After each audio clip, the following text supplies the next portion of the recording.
Welcome to Canada's podcast. Hi everyone, welcome to Canada's podcast. I'm Phil Bliss, founder and CEO of Canada's podcast, coming to you today from Toronto. Today we're going to meet Tim Hewson, who's a bit of a storied business leader with experience in telecommunications, e-commerce, business management, and a lot more.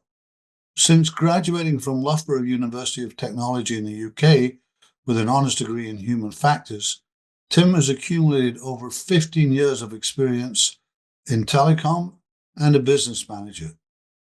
Today, Tim has accumulated another 25 years of experience helping people write their wills and other estate planning documents, and is currently pioneering the estate planning industry by making these services more accessible and affordable for everyone online.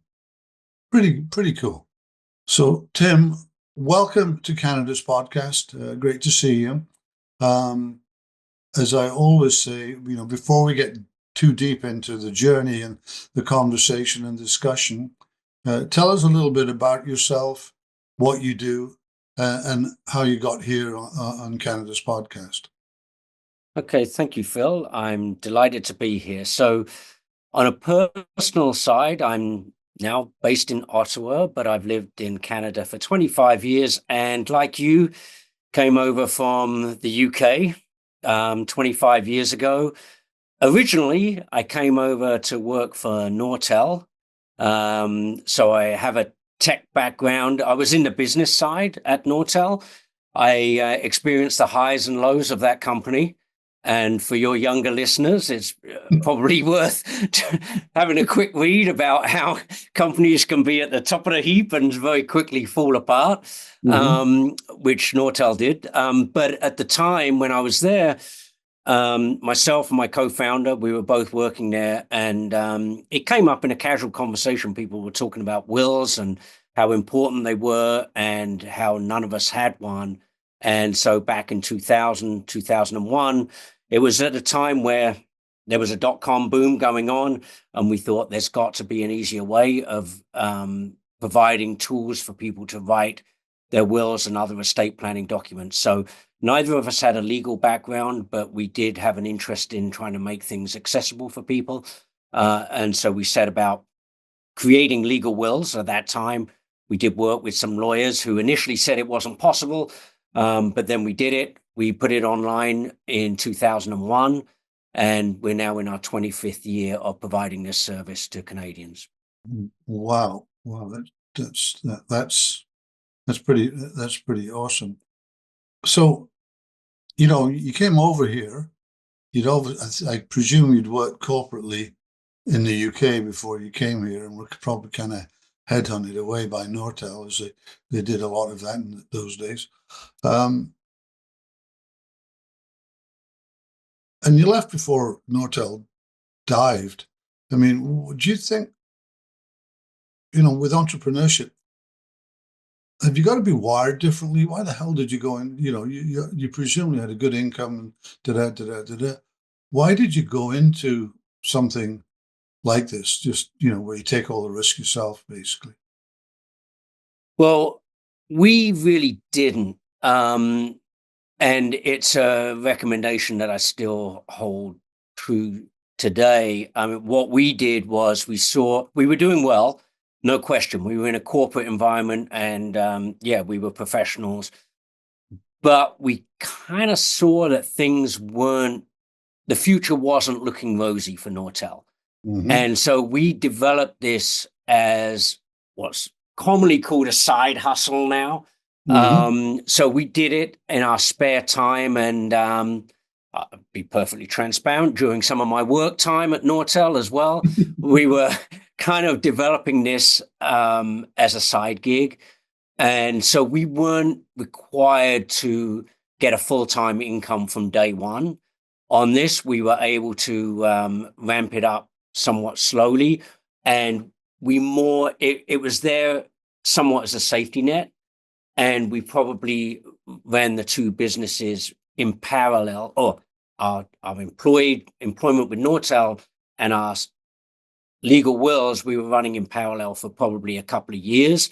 And Mhm. then the inevitable happened, and then we were able to cushion that blow a little bit with legal wills, and then we went full time with legal wills. So that's interesting. So you kind of did the side hustle thing, funded it out of your day-to-day income, basically, and then of course Nortel went down, and you stepped into this and focused on this 100. I think that's good, and it does happen. And one of the things that I was interested before we go into some of the other stuff, with legal wills, you were pretty much the first in, or certainly one of the first in, um, and you've taken it. I mean, like a lot of people dream about, you built it here, you've taken it to the UK, you've taken it to the US. Uh, you know, what would you say? Building it first, building it, and then exporting it, if you like, without tariffs. I have to drop that in somewhere. What are the top three things you've learned on that piece of the journey? I mean, as I said, it's a dream thing for a lot of entrepreneurs to get to not only build something, but to take it offshore and make money while you sleep, kind of thing.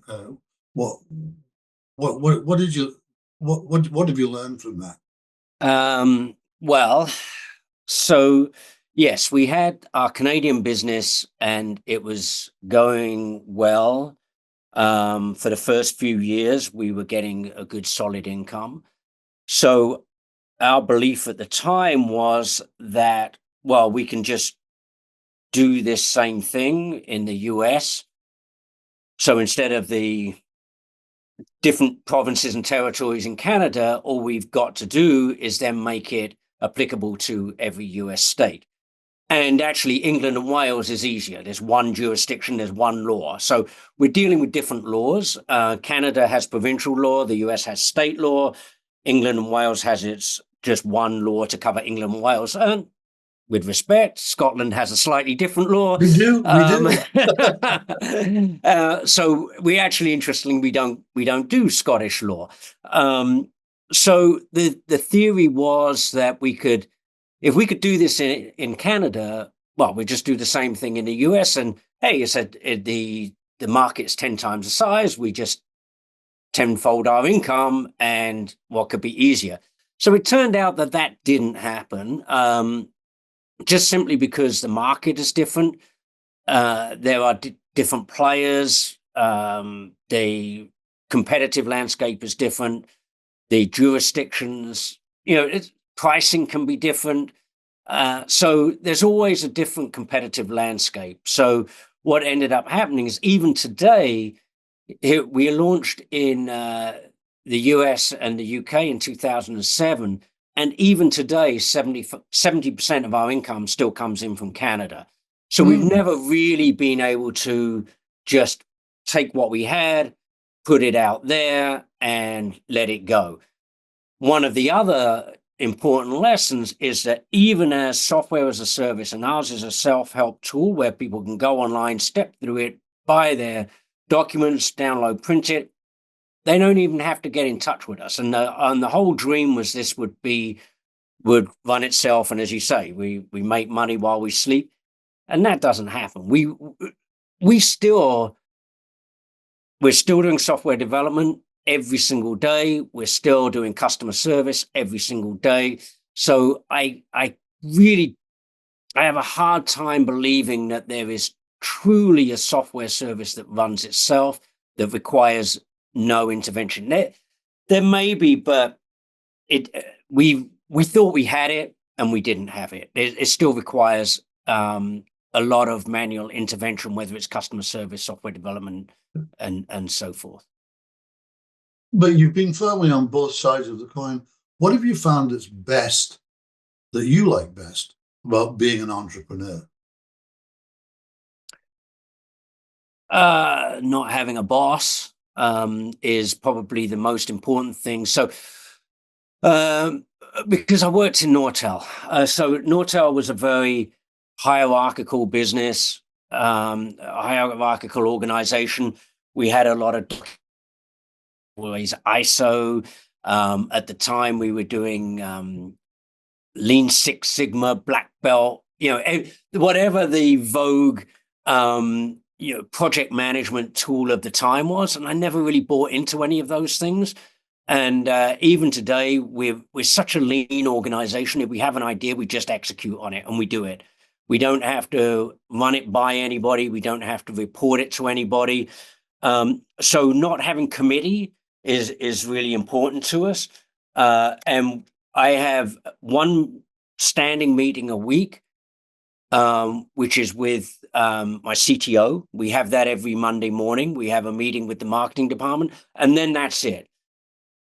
The ones that absolutely slaughtered me at Nortel were the meetings where the manager would come in and there would be 15 people around the table, and every one of those people had to give their status update. And you were sitting there as number 15, listening to 14 updates that meant nothing to you. And it was all for the benefit of the manager. And we had so many of those, and they would just kill me. They would draw the energy, suck the energy out of me. So we're very lean, we're very decisive, we're very nimble. And that's what I like. If we have an idea, we just go and do it. Join our thriving community of like-minded individuals who share a passion for success and innovation. CanadasPodcast.com. Subscribe now. What's the greatest challenge you've faced in the business to date that you've been able to overcome? I think if I go back early on, particularly a service like ours, you have to earn credibility. And earning credibility is a difficult thing to do. So we, as a service that is asking people to go online and prepare a legal document, you have to assure people that their information is going to be safe, it's going to be secure, we're not going to sell it to anybody, we're going to be around when people need us. So the longevity of our business is important, but also knowing that we are not a company that's looking for an exit. We're here to help people. So having credibility is a very difficult thing. And I think back early on, we're all trying to get reviews. You want third-party reviews off Google and off Trustpilot. And now we have that, but there's nothing worse than putting it online and having your first review and your second, and you think, okay, look, we got 2 reviews, and and everybody has to go there. And it's same as social media. Everybody's got to get their first like, their first follower, their first subscriber, and getting those first people to give you revenue and trust you is always the biggest barrier. Because here we are, 25 years later.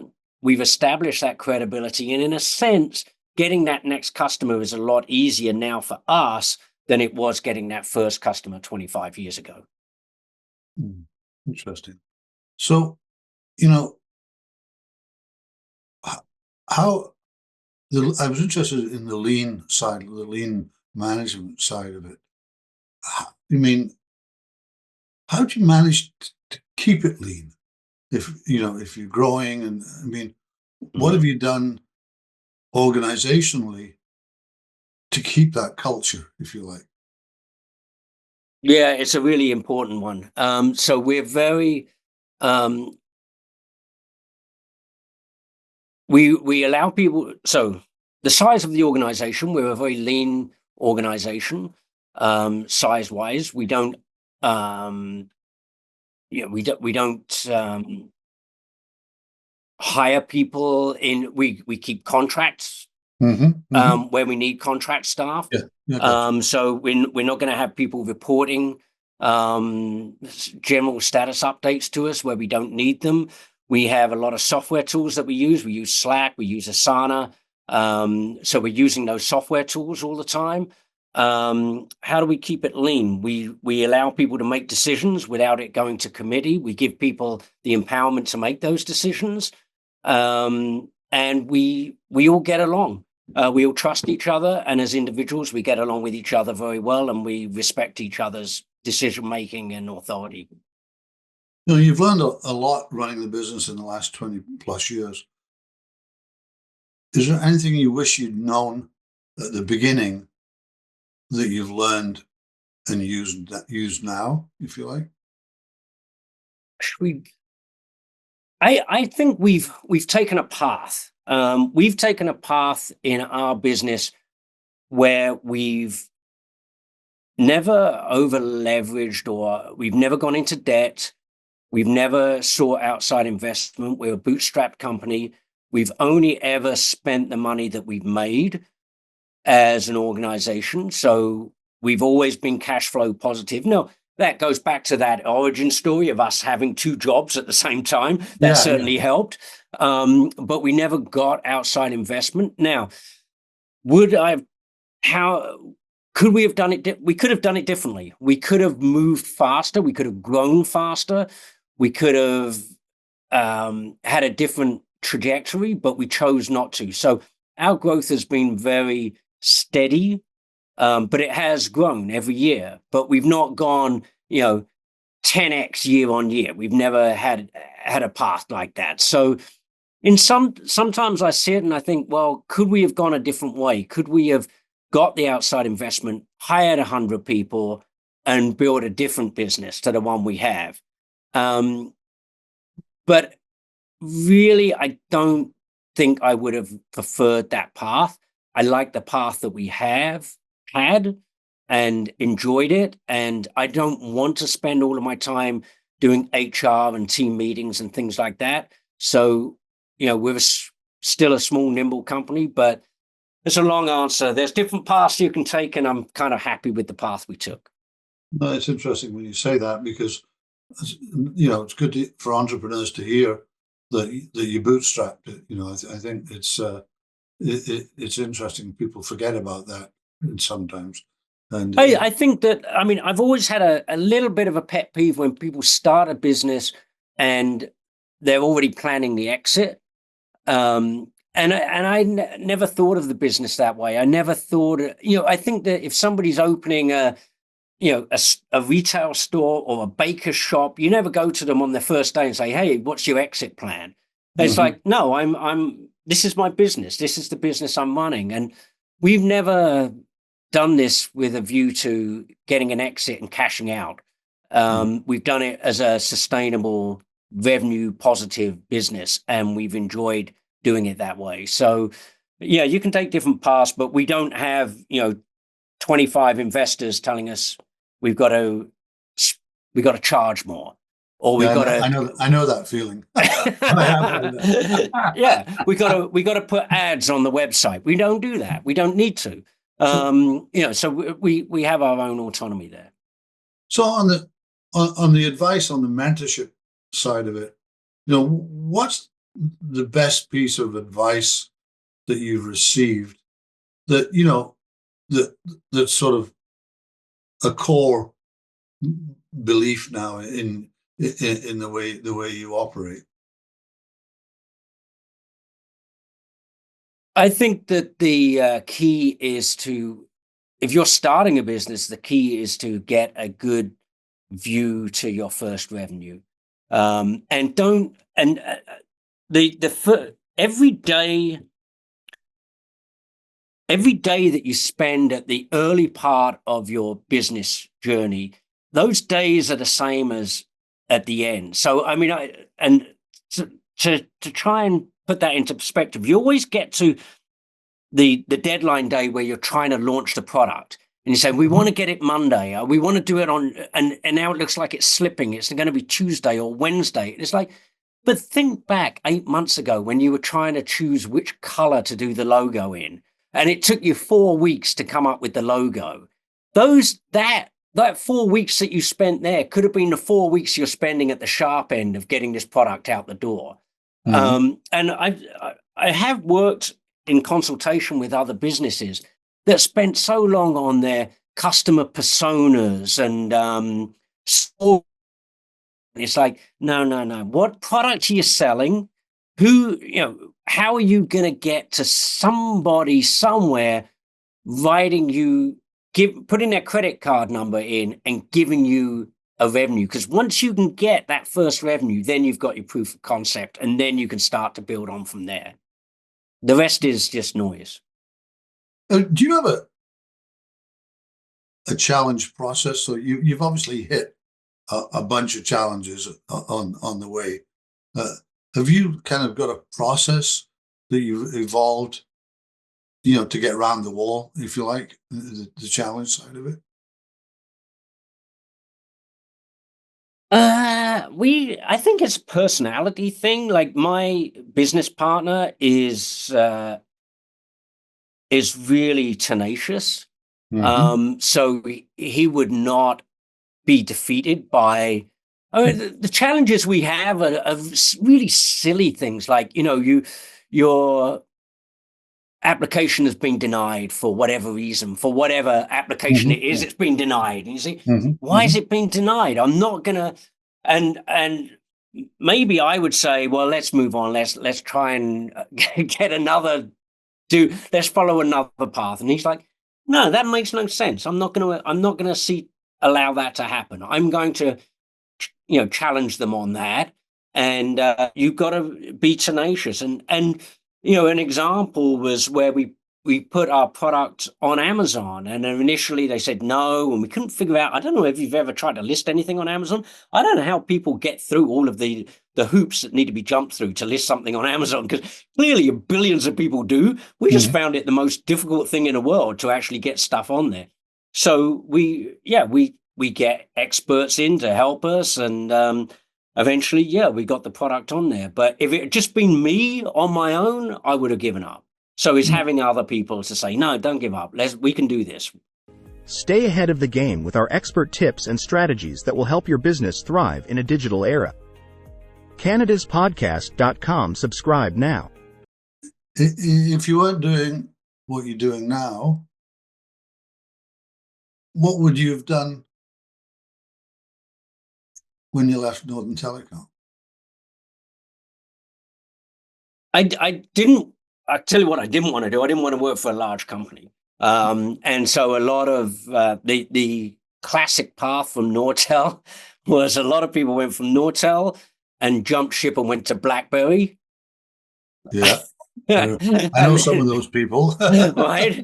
And then they went from BlackBerry to another one. So they hopped around, right? So Right. I didn't want to do that. I would have done something entrepreneurial. If it hadn't have been in the wills business, it could have been, I would have found something. I would have seen a need, identified a need, created a product and sold it. And I think that the opportunities for doing that now, it's so, the barriers are so small. You can create something quite quickly and have something up and running quite quickly.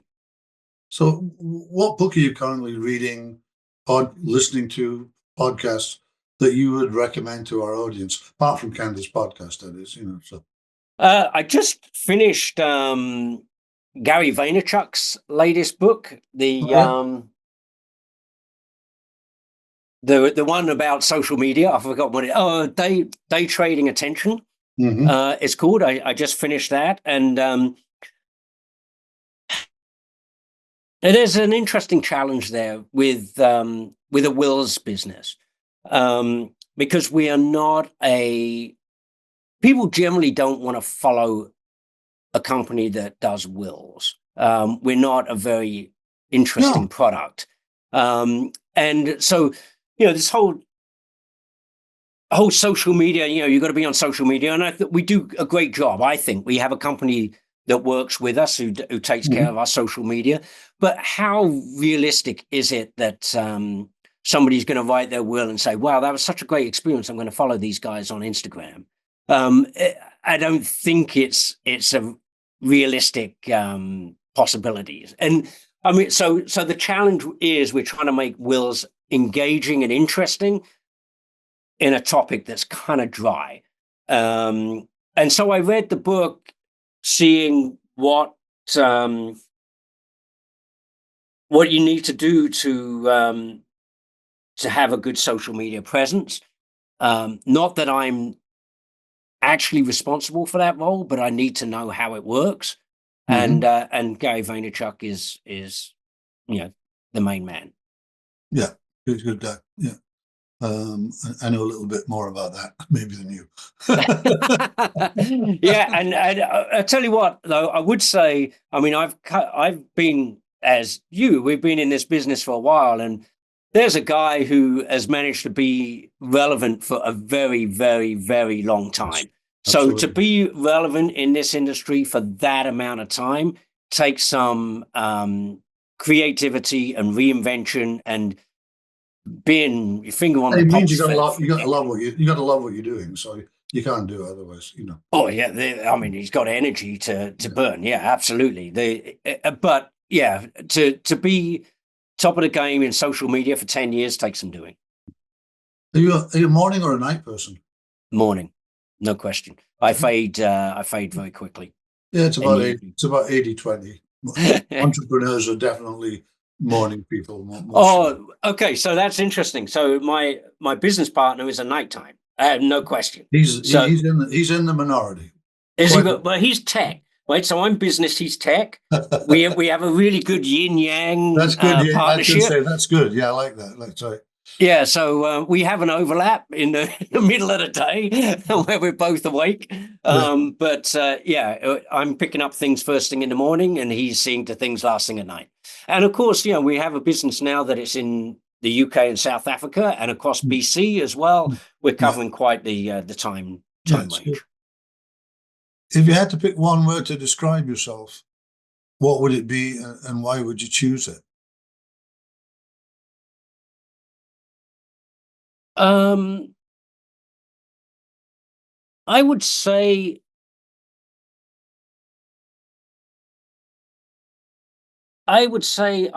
in spite of the where legal wills, the journey of legal wills and how we've done, I would say I have an insecurity about my my efforts.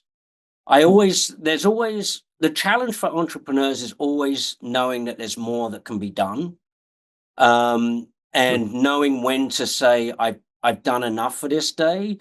And comparing yourself to other people, other companies, and other people within your company as well. So it's a sense of insecurity or inadequacy that is a constant battle, because you can never feel that you've conquered entrepreneurism. I don't think anybody feels I've done it. I'm there. I am the king entrepreneur. There's always that surprise that you're looking for. I think that's that's the comfort. I think if the comfort's there, that's dangerous. Basically, I mean, even after. So one of the patterns that we have in our business is that January is somewhat seasonal. It's surprisingly seasonal. And January is always a very, very busy month for us.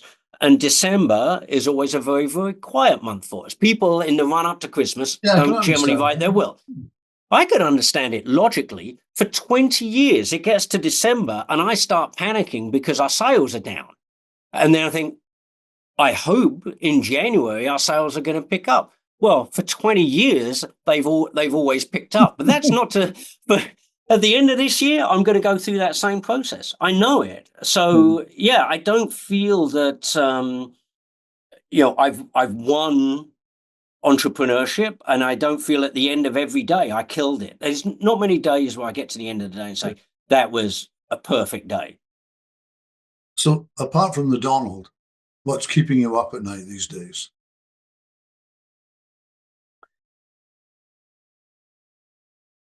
So we have to still be the market leader. We want to always be the market leader. There are competitors who are also trying to be the market leader. So we have ideas for what we want to do.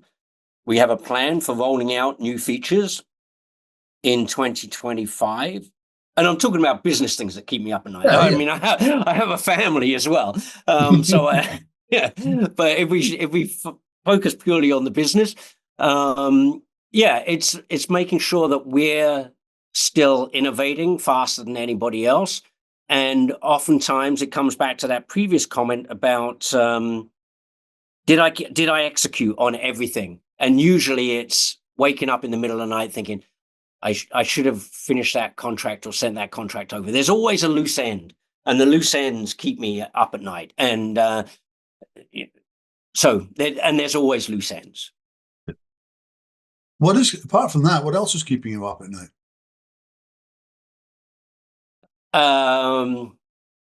I have hobbies, and like I'm an enthusiastic athlete. I run a lot, and I get aches and pains, and my aches and pains for my running, that keeps me up at night too. I've actually entered the World Masters Championships in Florida. Cool. Yeah, at the end of March, and I have a niggle in my calf that I want to go away. That's keeping me up at night because I've already booked the flights and the hotels and the transportation and everything else. So it's got to get better in the next 8 weeks. So yes, that's another thing that's keeping me up at night, a personal item. Okay, Tim, it's been super having you on. Really, really good. How can people get a hold of you? Because they listen and something sparks and they want to talk to our guests. Well, I'm at tim@legalwills.ca is my email address. I'm also on LinkedIn, Tim Hewson, and all of our social media. I don't have a great social media presence personally. Our company does on Instagram, but the best way to get in touch, the website legalwills.ca, wouldn't get to me directly. It would get into our support organization, but best way to get in touch is on email. That's good. That's good. Yeah. Thanks for coming on. Been a good session, and keep on executing. That's about the Great. I appreciate it. Thank you very much, Phil. I've really enjoyed it. Well, that was really terrific. Tim showed us that with focus, innovation, and good execution, it's possible to build a highly successful business, even when you're bootstrapping it, rather than take a VC approach. And that's a great achievement. I'm Phil Bliss.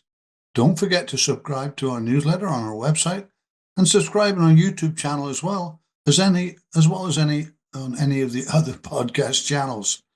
Thanks for listening to Canada's podcast, where you meet the entrepreneurs that drive Canada's economy.